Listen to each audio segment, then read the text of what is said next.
लक्ष्य होम का विधान। श्री कृष्ण ने युधिष्ठिर से कहा, विद्वानों ने संपूर्ण कामनाओं की सिद्धि के लिए लक्ष्य होम का विधान किया है, क्योंकि यह पितरों को परम प्रिय और साक्षात भोग एवं मोक्ष रूपी फल का प्रदाता है।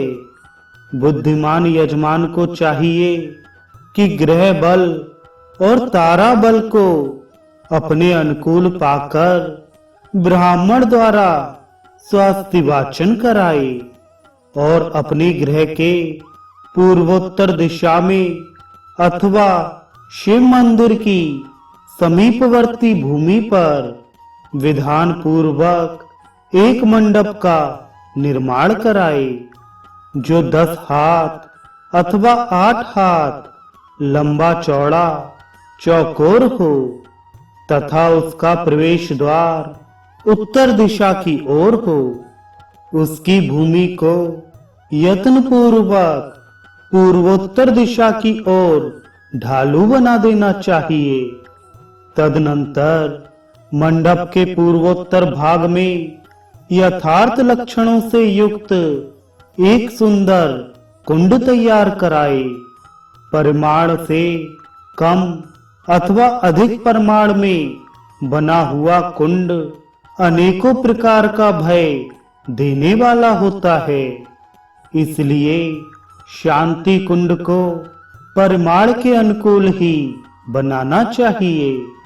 ब्रह्मा ने लक्ष्य होम को अयुत होम से 10 गुना अधिक फलदायक बतलाया है, इसलिए इसे प्रयत्न पूर्वक आहुतियों और दक्षिणाओं द्वारा संपादित करना चाहिए।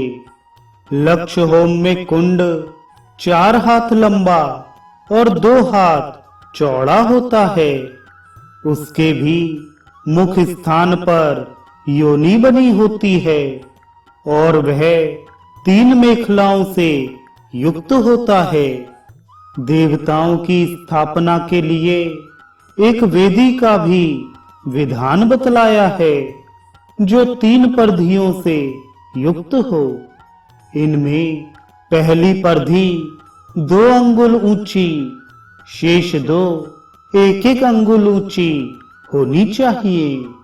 विद्वानों ने इन सब की चौड़ाई 2 अंगुल की बतलाई है। वेदी के ऊपर 10 अंगुल ऊंची एक दीवार बनाई जाए, उसी पर पहले की ही भांति फूल और अक्षतों से देवताओं का आवाहन किया जाए। राजेंद्र अधिदेवताओं एवं प्रत्यादि देवताओं सहित सभी ग्रहों को सूर्य के सम्मुख ही स्थापित करना चाहिए, उत्तराभिमुख अथवा परांगमुख नहीं। लक्ष्मी कामी मनुष्य को इस यज्ञ में सभी देवताओं के अतिरिक्त गरुण की भी पूजा करनी चाहिए। उस समय ऐसी प्रार्थना करनी चाहिए, गरुण तुम्हारे शरीर से सामवेद की ध्वनि निकलती रहती है। तुम भगवान विष्णु के वाहन और नित्य विश्वरूप पाप को हरने वाले हो, अतः मुझे शांति प्रदान करो। तत्पश्चात पहले की तरह कलश की स्थापना करके हवन आरंभ करे। 1 लाख आहुतियों से हवन करने के पश्चात पुनः समिधाओं की संख्या के बराबर और अधिक आहुतियां डाले। फिर अग्नि के ऊपर घृत कुंभ से बसोर धारा गिराए। बसोर धारा की विधि इस प्रकार है, भुजा बराबर लंबी गूलर की लकड़ी से, जो खोखली ना हो तथा सीधी एवं गीली हो, सिरवा बनवाकर उसे 2 खंभों पर रखकर उसके द्वारा अग्नि के ऊपर सम्यक प्रकार से घी की धारा गिराए। उस समय अग्नि सूक्त, विष्णु सूक्त, रुद्र सूक्त और इंदु सूक्त पाठ करना चाहिए तथा महावैश्वानर साम और ज्येष्ठ साम का गान करना चाहिए।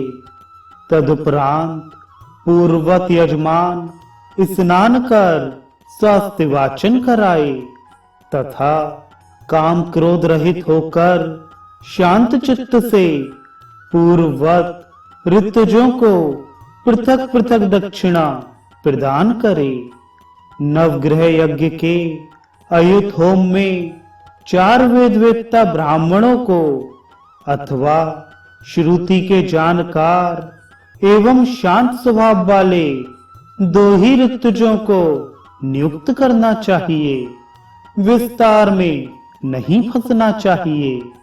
इसी प्रकार लक्ष्य होम में अपनी सामर्थ्य के अनुकूल मत्सर रहित होकर 10, 8 अथवा 4 ऋतुजों को नियुक्त करना चाहिए। पांडव श्रेष्ठ संपत्तिशाली यजमान को यथाशक्ति भक्ष्य पदार्थ, आभूषण, वस्त्रों सहित शैया, स्वर्ण निर्मित कड़े, कुंडल और अंगूठी आदि सभी वस्तुएं लक्ष्य होम में नवग्रह यज्ञ से 10 गुनी अधिक देनी चाहिए। मनुष्य को कृपणतावश दक्षिणा रहित यज्ञ नहीं करना चाहिए।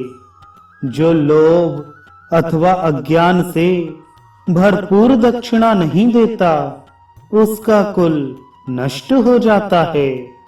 समृद्धि कामी मनुष्य को अपनी शक्ति के अनुसार अन्न का दान करना चाहिए, क्योंकि अन्नदान रहित किया हुआ यज्ञ दुर्भिक्ष रूप फल का दाता हो जाता है। अन्नहीन यज्ञ राष्ट्र को, मंत्रहीन ऋतुज को और दक्षिणा रहित यज्ञ यज्ञकर्ता को जलाकर नष्ट कर देता है। इस प्रकार विधिहीन यज्ञ के समान अन्य कोई शत्रु नहीं है।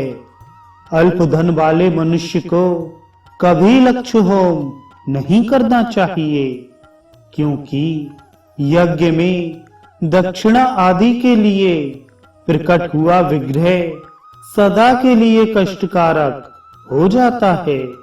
स्वल्प संपत्ति वाला मनुष्य केवल पुरोहित की अथवा 2 या 3 ब्राह्मणों की भक्ति के साथ विधि पूर्वक पूजा करे अथवा एक ही वेदज्ञ ब्राह्मण की भक्ति के साथ दक्षिणा आदि से प्रयत्न पूर्वक अर्चना करे।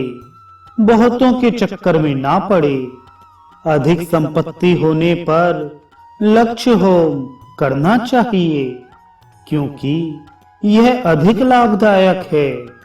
इसका विधि पूर्वक अनुष्ठान करने वाला मनुष्य सभी कामनाओं को प्राप्त कर लेता है। वह 800 कल्पों तक शिवलोक में वसुगण, आदित्यगण और मरुदगणों द्वारा पूजित होता है तथा अंत में मोक्ष को प्राप्त हो जाता है। जो मनुष्य किसी विशेष कामना से इस लक्ष्य होम को विधि पूर्वक संपन्न करता है, उसे उस कामना की प्राप्ति तो हो ही जाती है, साथ ही वह अविनाशी पद को भी प्राप्त कर लेता है। इसका अनुष्ठान करने से पुत्रार्थी को पुत्र की प्राप्ति होती है। धनार्थी धन लाभ करता है। भार्यार्थी सुंदर पत्नी, कुमारी कन्या सुंदर पति, राज्य से भ्रष्ट हुआ राजा राज्य और लक्ष्मी का अभिलाषी लक्ष्मी प्राप्त करता है। इस प्रकार मनुष्य जिस वस्तु की अभिलाषा करता है उसे वह प्रचुर मात्रा में प्राप्त हो जाती है। जो निष्काम भाव से इसका अनुष्ठान करता है वह पर ब्रह्म को प्राप्त हो जाता है।